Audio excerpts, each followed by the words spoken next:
En ce temps-là, Jésus disait à ses disciples, « Vous êtes le sel de la terre. Mais si le sel devient fade, comment lui rendre de la saveur? Il ne vaut plus rien. On le jette dehors et il est piétiné par les gens. Vous êtes la lumière du monde.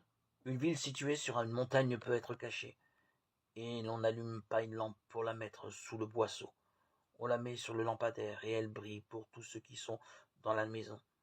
De même, que votre lumière brille devant les hommes, alors, voyant ce que vous faites de bien, ils rendront gloire à votre Père qui est aux cieux. » Évangile de Jésus-Christ selon saint Matthieu, chapitre 5, 13-16. Sur nous, Seigneur, que s'illumine ton visage. Réponds-nous, Seigneur Dieu, notre justice, toi qui libères tout homme de la détresse.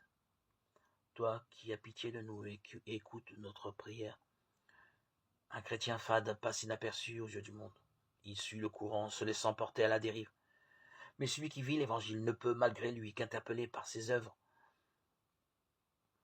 En Jésus, lumière du monde, il est un phare pour l'humanité. Ô Seigneur, donne-moi de ne pas craindre les ténèbres que tu es venu dissiper. Tu es la joie de mon cœur. Seigneur, accorde-moi de recevoir tout ce que m'apportera la journée de demain, d'aujourd'hui, dans une tranquillité du cœur et une totale confiance dans ta miséricorde.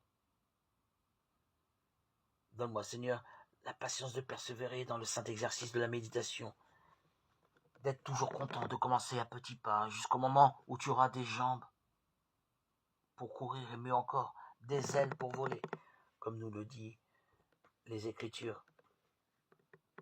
Oui, Seigneur, pas à pas, je veux m'envoler vers toi, te rencontrer. Je te remercie pour toute cette patience que tu m'as accordée dans mes difficultés, dans mes épreuves. Je te remercie pour ces relations personnelles et uniques que tu entretiens avec moi.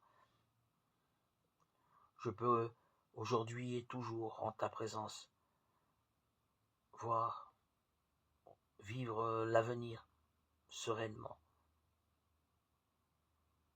en toute confiance.